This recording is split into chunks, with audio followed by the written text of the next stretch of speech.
June 13th, 1944, 7 kilometers south of Villers-Bocage, France. SS Hauptsturmführer Michael Wittmann surveyed the Norman countryside from the commander's cupola of his Tiger I heavy tank. The most feared Panzer ace in the Wehrmacht, credited with 138 tank kills on the Eastern Front, had just completed his devastating ambush at Villers-Bocage hours earlier. His massive 56-ton Tiger, with its 88mm gun and nearly impenetrable frontal armour, had single-handedly destroyed an entire British armoured column. 21 tanks, 28 other vehicles, all burning wrecks in less than 15 minutes. The Sherman tanks hadn't stood a chance. Wittmann's confidence was absolute. The Tiger's frontal armour, 100mm thick and sloped, could deflect any Allied tank gun at combat ranges. The American 75mm gun mounted on standard Shermans couldn't penetrate Tiger armour beyond 500 metres, and even then only with perfect side shots. British Cromwell tanks were equally helpless. The mathematical reality was inescapable. A Tiger could engage and destroy Shermans at 2,000 metres while remaining invulnerable to return fire. German Panzer crews had developed an almost contemptuous confidence in their technical superiority. What Wittmann didn't know was that British ingenuity had quietly solved this deadly equation. Among the destroyed vehicles at Villers-Bocage that morning had been several Sherman tanks that looked identical to their American counterparts. But a handful of these Shermans were different. They carried a gun that could kill Tigers. The 17-pounder anti-tank gun, the most powerful tank weapon in Allied service, had been successfully mounted in modified Sherman hulls. These Sherman Fireflies, as they were designated, were about to transform the tank war in Normandy. Within weeks, Wittmann himself would face one. The encounter would be fatal. The story of the Sherman Firefly begins not with triumph, but with crisis. By late 1942, British tank development had reached a desperate impasse. The Churchill infantry tank, while adequately armoured, mounted only a 6-pounder gun incapable of defeating newer German armour. The Cromwell cruiser tank, faster and more manoeuvrable, carried a 75mm gun no more effective than the American version. Neither could engage Tiger or Panther tanks with any reasonable expectation of survival. The problem wasn't British engineering capability, but the brutal timeline of war. Developing an entirely new tank from concept to combat readiness required 3 to 4 years under wartime conditions. The British had begun development of the Challenger tank in 1942, specifically designed to mount the 17-pounder gun. But production delays meant the Challenger wouldn't reach frontline units until mid-1944 at the earliest, and even then in limited numbers. British armoured divisions preparing for the invasion of France would face Tigers and Panthers with guns that couldn't hurt them. The 17-pounder anti-tank gun itself represented one of Britain's greatest wartime engineering achievements. Developed from 1941 onward, it fired a 17-pound armour-piercing round at nearly 3,000 feet per second. The penetration statistics were remarkable. At 1,000 yards, the 17-pounder could penetrate 140 millimetres of armour plate. At 500 yards, penetration exceeded 170 millimetres. These numbers meant the 17-pounder could destroy any German tank in service from the front at combat ranges. The weapon existed. The question was how to get it to the battlefield in time. Major George Brighty of the Royal Armoured Corps Gunnery School at Lulworth proposed the radical solution. Rather than wait for purpose-built British tanks, mount the 17-pounder in American Sherman tanks already being delivered through Lend-Lease. The idea seemed impossible at first consideration. The 17-pounder gun was massive, over 2 feet longer than the 75mm and significantly heavier. The Sherman turret ring, the circular opening through which the turret sat on the hull, appeared too small. The recoil forces seemed likely to tear apart the Sherman's turret or damage the mounting. But British engineers at the Royal Ordnance Factory had already performed preliminary studies. W.G.K. Kilbourne, the chief designer, calculated that with extensive modifications, the 17-pounder could indeed fit. The work began in earnest in January 1943. The gun itself would need to be modified. The recoil system was rotated 90 degrees to reduce height. The gun mount was entirely redesigned. The turret basket where the crew stood was eliminated to create more internal space. The radio had to be relocated to a hull position. The The loader would work standing on the hull floor rather than a suspended basket. The turret required extensive reconstruction. A prominent bustle, an armoured box extending from the turret rear, was added to accommodate the gun's recoil and provide counterweight. This bustle gave the Firefly its distinctive silhouette, making it identifiable to trained observers, but often mistaken for a standard Sherman at distance. The gun itself protruded nearly 2 feet beyond the standard Sherman barrel length, but British engineers installed a counterweight at the muzzle to balance the gun and reduce stress on the turret mounting. The first prototype, completed in late 1943, underwent intensive testing at Lulworth. Initial trials revealed problems. The recoil, even with the modified mounting, was tremendous. Firing the gun with a full-charge propellant sometimes cracks the turret welds. The muzzle blast was so powerful it could injure crew members if they were partially exposed when firing. The smoke and flash were far more pronounced than with the 75mm, making the Firefly's position obvious after each shot. Engineers solved these problems through iterative improvements. Turret reinforcement added strength at critical stress points. A muzzle brake, essentially a device that redirected propellant gases to reduce recoil, was designed and tested. This proved so effective that the 17-pounder's recoil was reduced below that of the standard 75mm gun. The smoke problem was addressed with flash eliminators and later with different propellant charges. By early 1944, the Sherman Firefly was ready for production. Production presented its own challenges. The modifications required were extensive, essentially a complete rebuild of the turret and significant hull changes. The decision was made to convert existing Sherman tanks, rather than modify them during initial manufacture. This meant Shermans arriving from America were diverted to conversion facilities where British workers stripped out the 75mm gun, turret basket and internal equipment, then installed the 17-pounder and all necessary modifications. The conversion process took approximately 3 weeks per tank.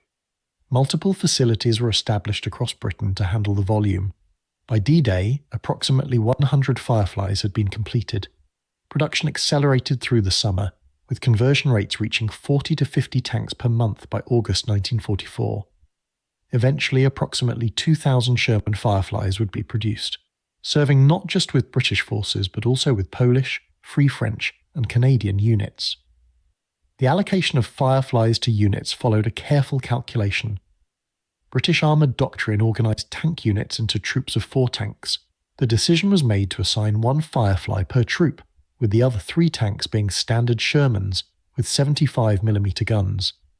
This ratio reflected both production limitations and tactical thinking. The Firefly would serve as the troop's heavy hitter, engaging German armour at long range, while standard Shermans provided volume of fire against infantry and softer targets. Firefly crews received special training emphasizing the tank's capabilities and vulnerabilities. Gunnery instructions stressed that the Firefly could engage German heavy tanks at ranges where return fire was impossible. Commanders learned to position Fireflies carefully, using terrain and concealment to maximize their range advantage. The distinctive bustle and longer barrel made Fireflies high-priority targets for German gunners, so survivability depended on staying at distance and firing from cover. The crews themselves developed mixed feelings about their assignment. The advantages were obvious. Firefly gunners had the satisfaction of knowing they possessed the only Allied tank gun that could reliably kill Tigers and Panthers. The disadvantages were equally clear. The lack of a turret basket meant the loader worked in cramped conditions, standing on ammunition boxes and brass casings, while trying to handle 17-pound shells. The radio relocation meant the commander had to operate it, rather than delegating to a radio operator, increasing his workload during combat. Most significantly, the prominent bustle and longer barrel made Fireflies immediately identifiable to experienced German tank commanders who learned to target them first. June 6, 1944. The invasion of Normandy began with a massive Allied advantage in numbers, but a continued German advantage in individual tank quality. The British Second Army that landed on Gold, Juno and Sword beaches included approximately 1,000 tanks, but only a handful of Fireflies were ashore in the first waves. German defenders, primarily second-rate infantry divisions, possessed few tanks initially. But Hitler's orders brought reinforcements, including elite panzer divisions from the Strategic Reserve. The first major tank engagement came at Villers-Bocage on June 13th, when Michael Wittmann's single Tiger ambushed the lead elements of the 7th Armoured Division. The British column, moving through the town in road march rather than combat formation, was devastated. Wittmann's Tiger moved along the main street, firing at point-blank range into the sides of British tanks. Within minutes, the street was blocked with burning Cromwells and Shermans. The British had no effective response. Their return fire bounced harmlessly off the Tiger's armour. But Wittmann's triumph was incomplete.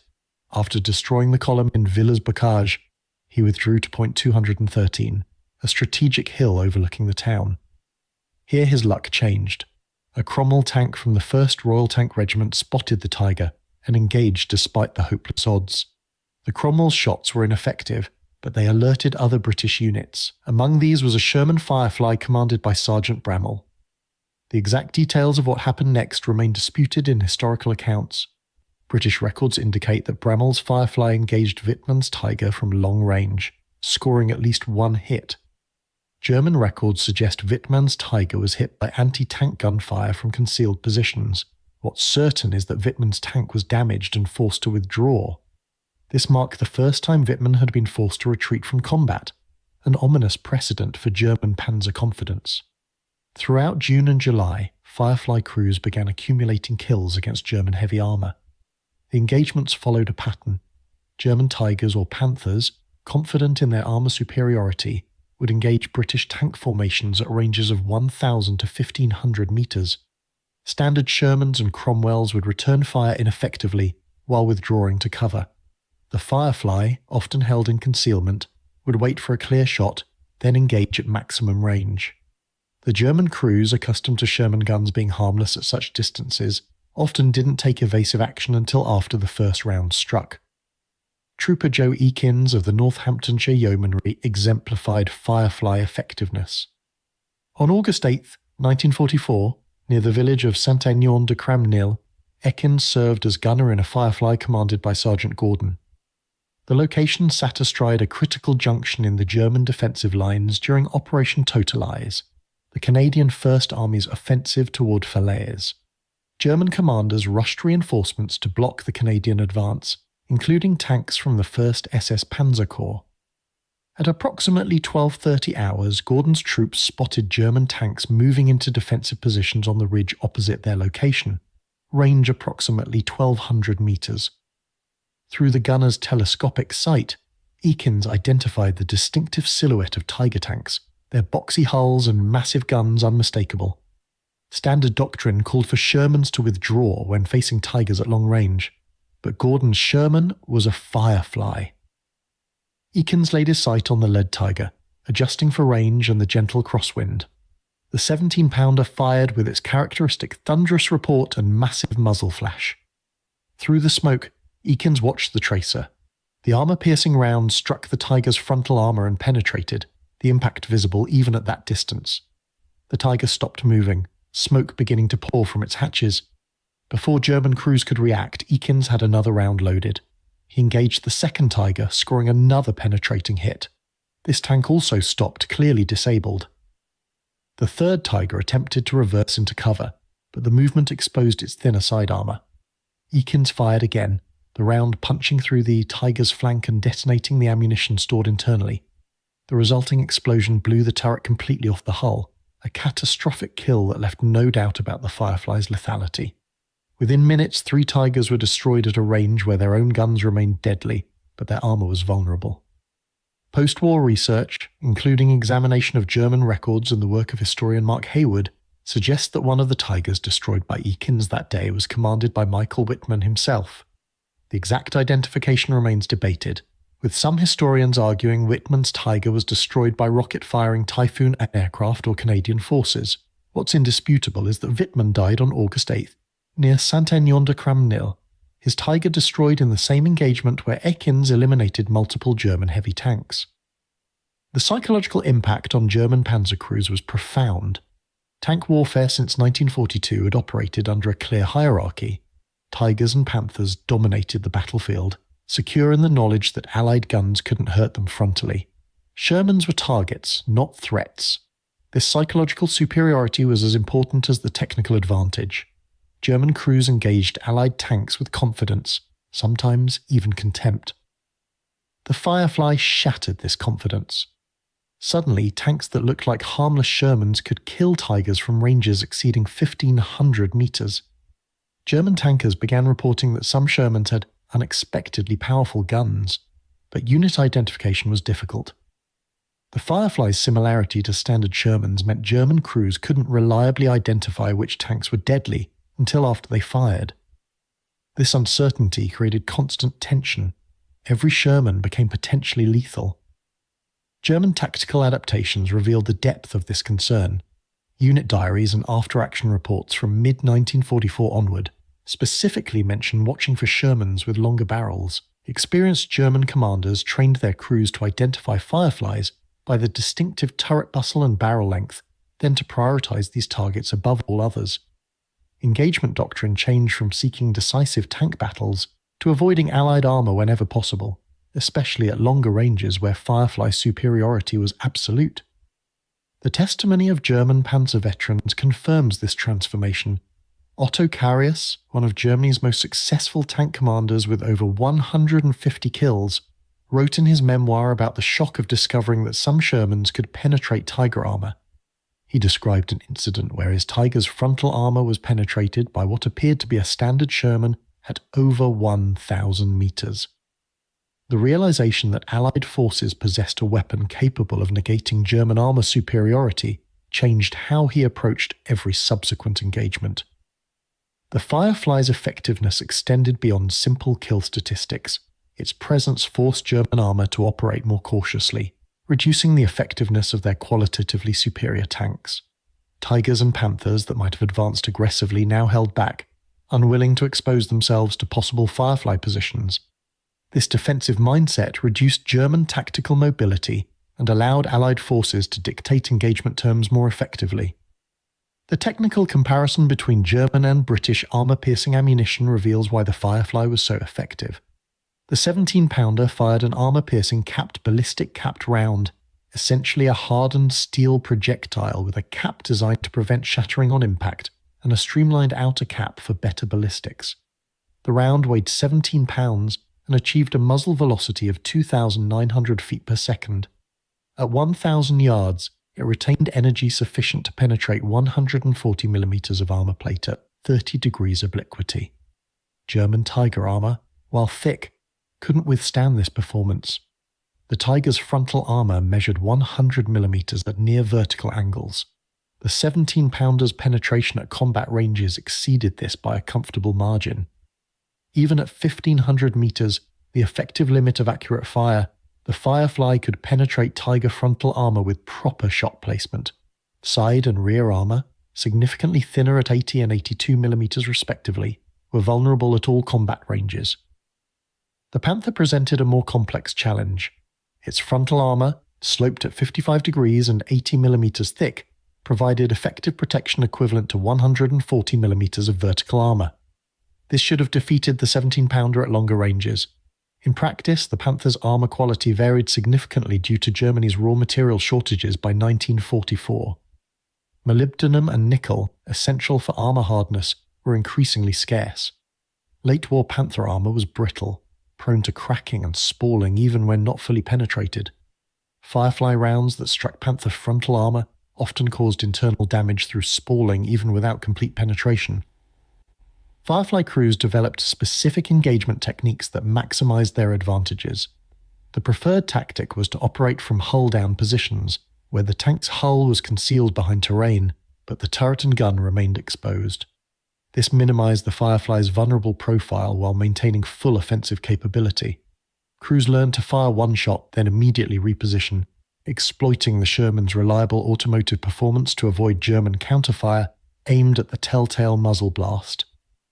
Ammunition selection proved critical. The Firefly could fire multiple round types from the 17-pounder. Armor-piercing, ballistic-capped solid shot was standard for engaging German armor. High-explosive rounds provided anti-infantry capability.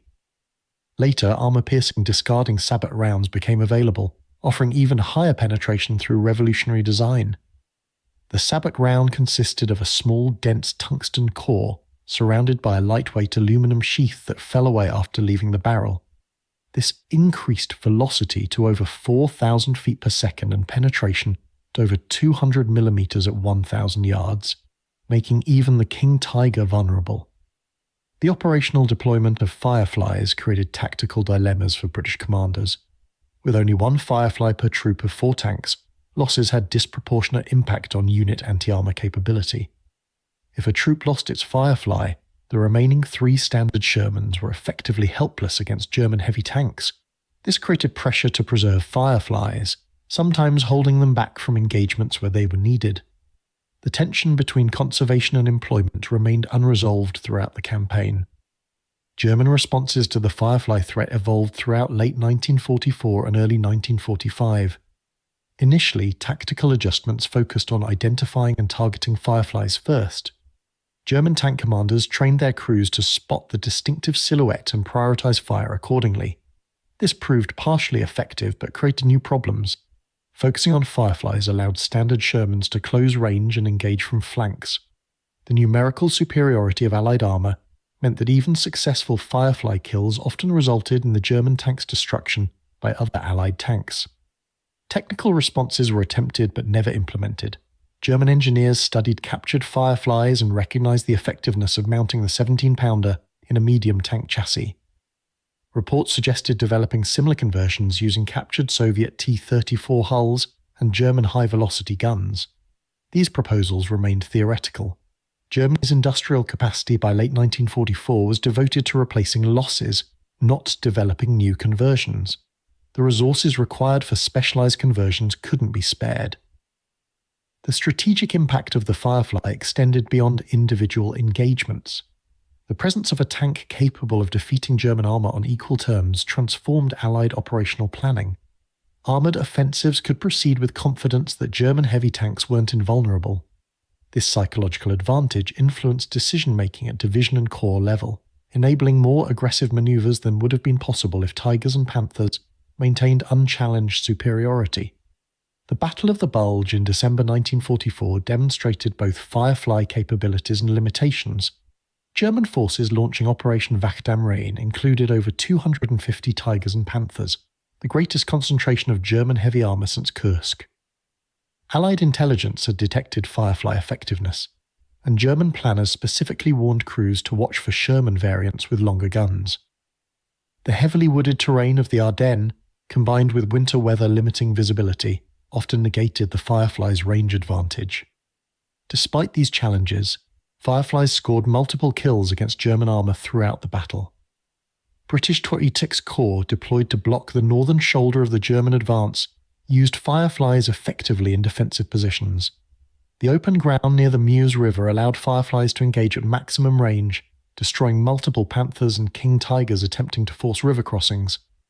American units, lacking Fireflies, suffered disproportionate losses when encountering German heavy tanks. This disparity highlighted the weapon's value. By early 1945, the tank war had shifted decisively in Allied favour. Overwhelming numerical superiority, combined with Firefly effectiveness against German heavy armour, meant that German Panzer divisions could no longer dominate battlefields as they had in earlier war years. The crossing of the Rhine in March marked the effective end of German armoured resistance. Fuel shortages immobilised most German tanks, and those that remained operational faced Allied forces that included thousands of tanks, hundreds of them Fireflies capable of defeating any German vehicle. The final months of the war saw Fireflies engaging the King Tiger, Germany's ultimate heavy tank. Weighing nearly 70 tons and mounting an 88mm gun, in a longer, more powerful variant, the King Tiger represented the apex of German tank development. Its frontal armour, 150mm thick and sloped, theoretically provided immunity to the 17-pounder at long ranges. In practice, Firefly crews discovered that the same armour quality problems affecting Panthers also afflicted King Tigers. Brittle armour cracked under impact, and the availability of armour-piercing discarding sabot ammunition gave Fireflies sufficient penetration to defeat King Tiger armour even frontally. Post-war analysis by British and American technical intelligence assessed the Firefly as the most effective tank destroyer of the war. Statistical studies showed Fireflies achieved kill ratios against German armour averaging 4-1, far superior to any other Allied tank type. The weapon's rapid deployment, accomplished in months rather than the years required for purpose-built designs, represented military-industrial adaptability at its finest. The decision to convert existing Shermans rather than wait for new British tank designs quite probably shortened the war in Europe. The human cost behind these statistics deserves recognition. Firefly crews faced dangers beyond those experienced by standard Sherman crews. The longer barrel made the tank more likely to strike trees or buildings when moving through restricted terrain, potentially giving away positions. The prominent bustle created a larger target profile. The lack of a turret basket meant the loader worked in more dangerous conditions, with less protection and more difficulty escaping if the tank was hit.